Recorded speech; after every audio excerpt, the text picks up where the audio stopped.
friends, it is a bright one today because I'm actually filming at like 11:30 in the morning because it's Sunday and I don't have to get ready for work or anything like that. I actually was intending to take today off. It is December 11th, a Sunday. I had kind of built in a schedule to my schedule of like maybe taking a day off on the weekend and like combining some things together. But I have a little bit of time that I didn't think that I was going to have today. So I thought I would just pop on here and give you a reading update. I know, shocker, I haven't finished anything, it seems like, in quite a few days. So let me show you what I finished. I finished the short story Village Christmas by Miss Reed, and I am reading this for the Follow Us to Fairacre read-along that I co-host with Kate Howe, Chelsea from Voyage of a Time Wanderer, and Angie from Literary Labors. And we have been having some special guests join us too for these discussions that have read the series before or that are currently reading it with us. So I think that we have one for this one, but I can't actually remember if Kate said if somebody is joining us, so I'll have to ask her. But anyway, this is just, Village Christmas is just a short story, and it doesn't actually follow anyone that I remember reading from any of the other books in the series. This one follows two sisters, two spinster sisters, Mary and Margaret, and they live in Fairacre, and they are just preparing for a traditional light Christmas at home. I guess just the two of them, or maybe some neighbors were planning on joining them. I don't know that it ever really said, but it kind of starts talking about a family that moved into Fairacre, that they are just not the type of people that the Fairacre folk are used to. They're pretty like bohemian. The mother just wears like clothing that the older set of Fairacre would never approve of, and they are pretty shabby. Like maybe they don't really have a lot of money, or just don't really care about like keeping themselves clean, or that kind of thing. So they kind of look down on them, or like they're nice to them, but they don't want to get too close, kind of a thing. And this family has 3 children and one on the way.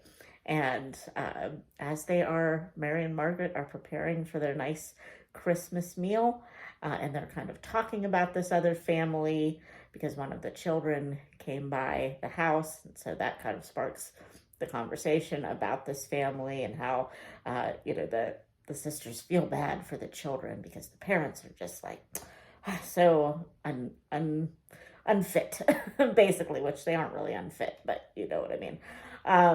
So, and things happen that make the 2 sisters not have quite the quiet Christmas that they were planning on having. And it just kind of, throws their ideas of what Christmas and being neighborly, should be into kind of a tailspin. So this was really cute. I'm not going to talk about it too much because, again, short story, and we have a discussion about it on the 23rd. So at 7:30 Eastern Standard Time. So if you are going to be following along with us, then yeah, definitely join us. It's Christmas Eve. So it would be really fun if you would join us. So then that means that I am going to be picking up another book tomorrow, and I almost forgot that I kind of infiltrated myself into a buddy read with my friends Jessica from Instagram. She is Jaja, my admirer of words and coffee on Instagram, and Tiffany from Beautiful Minutia. and we are going to be reading the third book in the Myrtle Hardcastle mystery series. I read the second one. I think that might have been my first book for Cloak and Dagger Christmas, or for the this season, or maybe I read it at the end of November. I don't really know, but I wanted to get caught up because I knew I wanted to read this one with my friends. So I believe we're starting that one tomorrow. And then I'm going to be buddy reading another book with Jessica later in the week. So we'll have like two going on at one time, but that's okay. We can handle it, I'm sure. But somebody told me in the comments that this takes place at Christmas time, so I can use it as a Christmas book if that is the case. So yay. Because I don't know if I'm sure you follow Tia from Tia and All the Books on Instagram and YouTube. You should. And so maybe that's like my shout out, although she has a lot of followers, so she probably doesn't really need my shout out.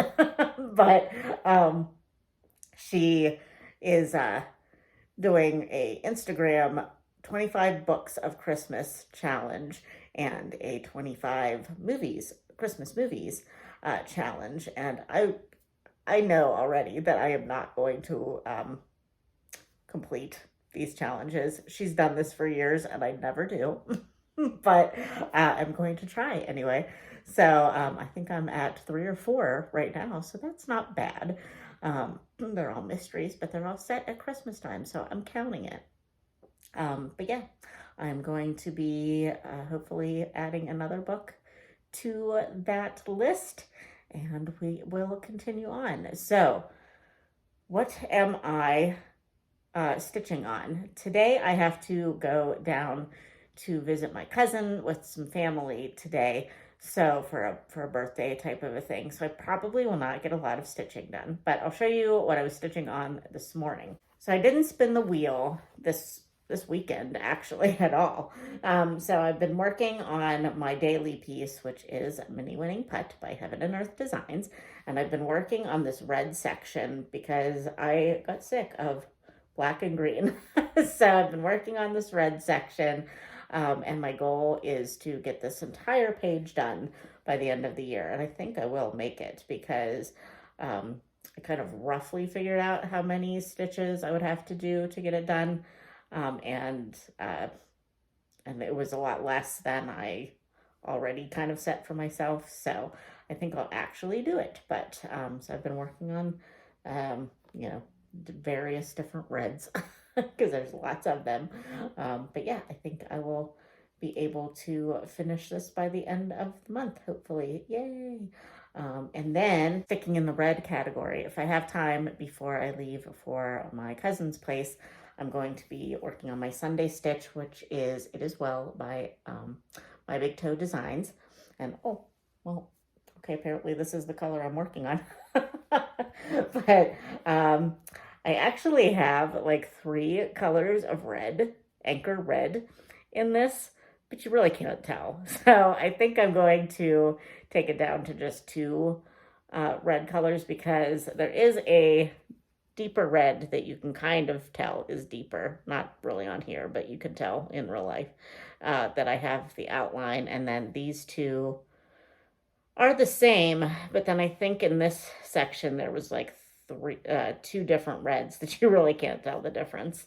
So I'm just going to stick to the 2 colors, I think. But so if I get time, I'm going to start working on the 3rd motif. But this is all the wider it's going to be. So I probably should start working down so that I can see how long it is, because I would like to try to put this in my A5 prayer journal thingy that I'm going to try to do in 2023.